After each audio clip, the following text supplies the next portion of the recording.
आज हम डिजिटल दुनिया के भरोसे की नींव पर बात करने वाले हैं। सोचिए, जब हम कोई सॉफ्टवेयर डाउनलोड करते हैं तो हमें कैसे पता चलता है कि वो असली है? किसी ने बीच में उसमें कोई वायरस तो नहीं डाल दिया?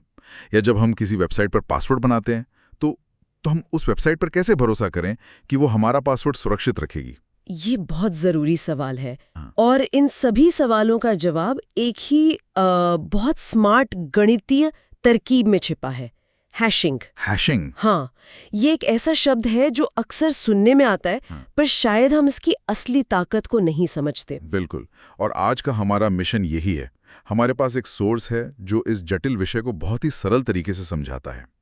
हम इस सोर्स की मदद से ये समझने की कोशिश करेंगे कि ये हैशिंग आखिर है क्या, और ये कैसे हमारे डिजिटल जीवन में भरोसे की गारंटी बनता है।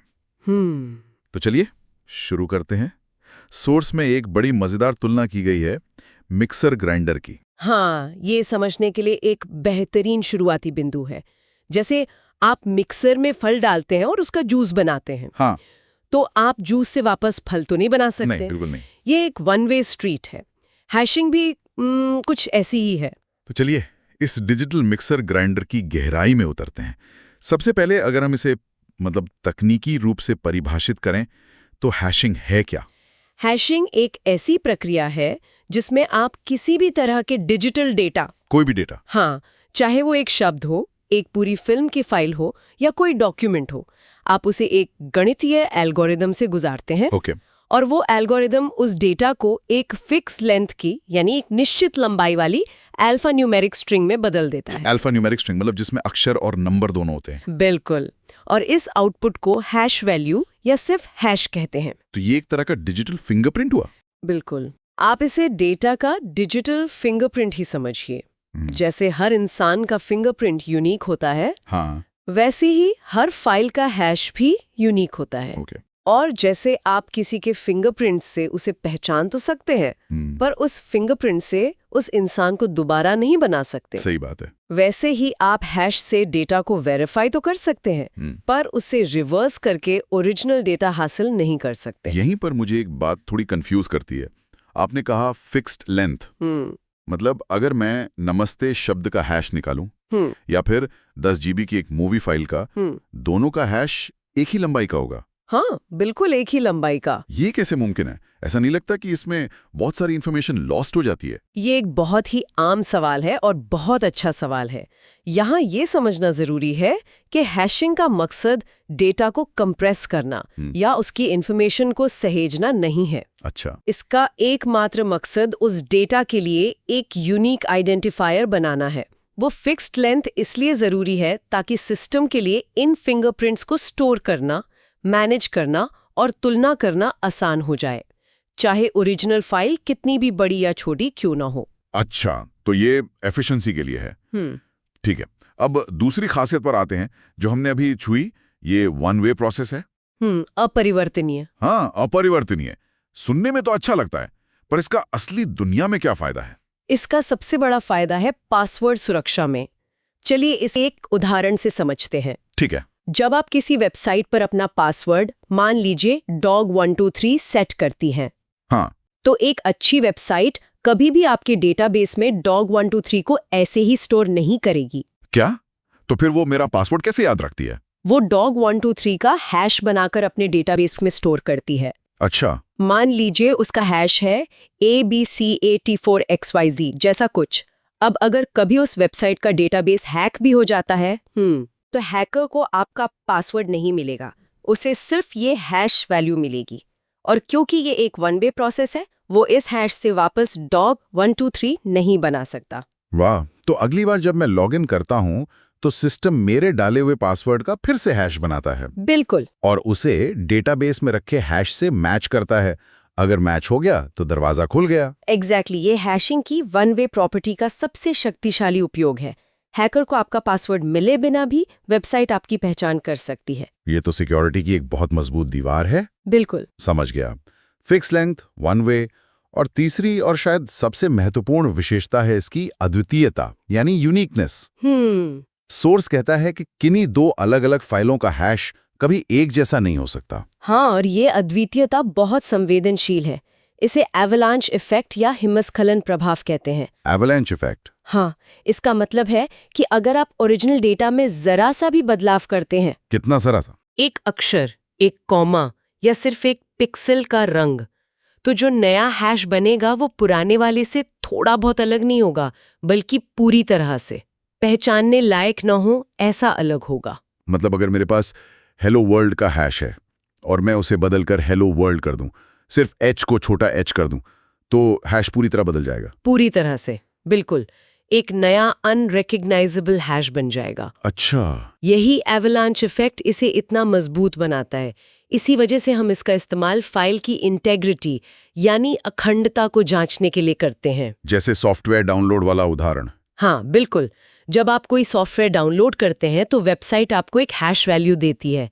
आप डाउनलोड की हुई फाइल का हैश खुद कैलकुलेट करके वेबसाइट वाले हैश से मिला सकते हैं। और अगर वो 100% मैच करता है तो आप निश्चिंत हो सकते हैं कि फाइल के साथ रास्ते में कोई छेड़छाड़ नहीं हुई है। ठीक है, ये सब बहुत प्रभावशाली है, लेकिन यहाँ मेरे मन में एक सवाल उठता है।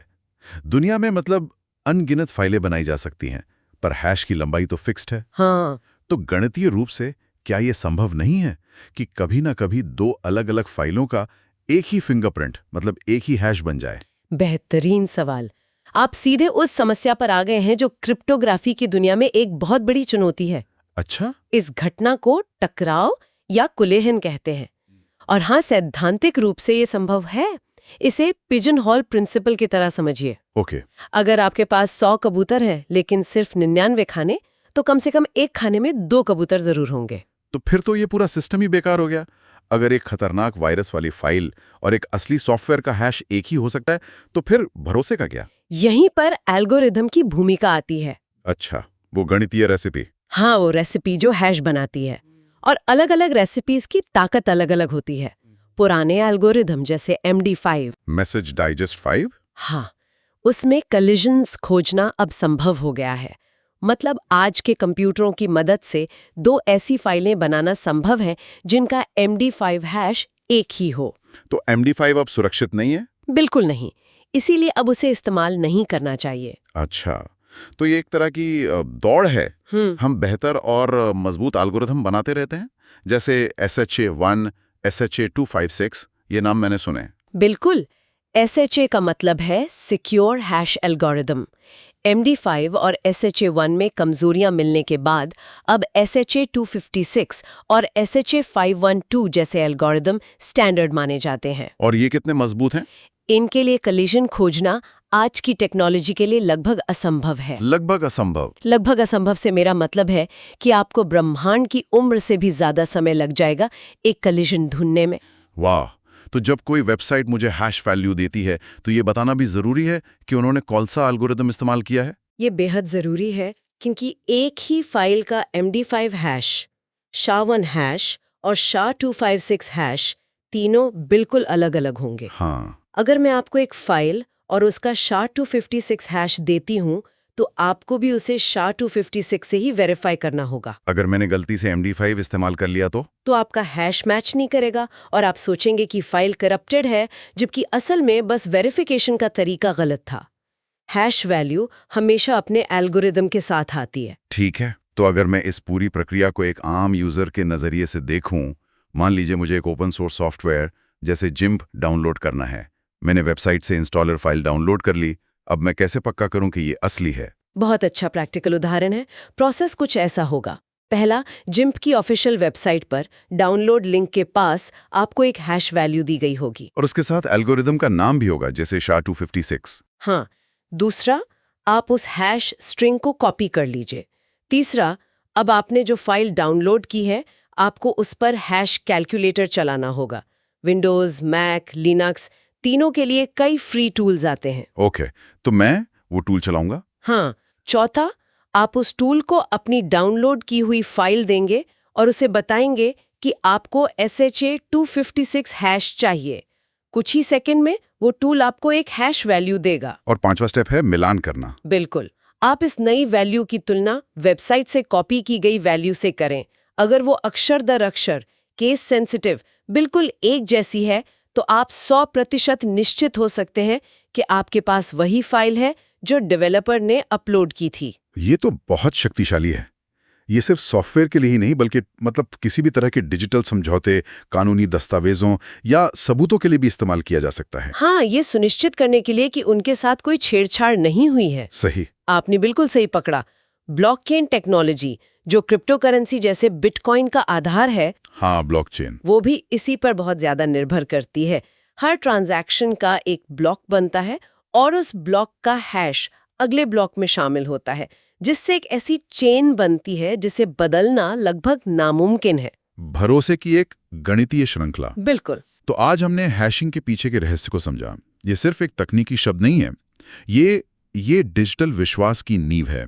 ये डेटा का एक अपरिवर्तनीय, अद्वितीय और निश्चित लंबाई वाला डिजिटल फिंगरप्रिंट बनाने का तरीका है, जो मिक्सर ग्राइंडर की तरह वन वे काम करता है। और हमने ये भी देखा कि इसकी असली ताकत इसके एवलांच इफेक्ट और सही एल्गोरिदम जैसे SHA-256 के चुनाव में है, जो कोल्यूजन्स को लगभग असंभव बना देते हैं। बिल्कुल। ये जानना कि पासवर्ड कैसे सुरक्षित रहते हैं या फाइल की प्रामाणिकता कैसे जांची जाती है, ये आज के डिजिटल युग में हर किसी के लिए जरूरी है। इस पूरी चर्चा ने ये तो साफ कर दिया है कि हमारा डिजिटल सुरक्षा का ढांचा इन गणितीय एल्गोरिदम की मजबूती पर टिका है। अब इस पर विचार करने के लिए एक सवाल ये है, हमने लगभग असंभव शब्द का इस्तेमाल किया कि आज के कंप्यूटरों के लिए असंभव है। बिल्कुल, लेकिन टेक्नोलॉजी हमेशा बदलती रहती है। आपका इशारा क्वांटम कंप्यूटिंग की तरफ है। हाँ, क्वांटम कंप्यूटर उन जटिल गणितीय समस्याओं को हल करने में माहिर हैं, जिन पर आज के हैशिंग एल्गोरिदम आधारित हैं। हालांकि हम अभी उस स्तर से बहुत दूर हैं, लेकिन दुनिया भर की सरकारें और शोधकर्ता इस पर काम कर रहे हैं। तो सोचने वाली बात यह है, जिस दिन एक शक्तिशाली क्वांटम कंप्यूटर हमारे सबसे मजबूत हैशिंग एल्गोरिदम को तोड़ देगा, उस दिन क्या होगा? क्या हमारे डिजिटल विश्वास का पूरा ढांचा ढह जाएगा? और हम उस पोस्ट हैश दुनिया के लिए कैसे तैयारी कर रहे हैं? ये एक ऐसा सवाल है जो आज के क्रिप्टोग्राफर्स की नींद उड़ाए हुए हैं।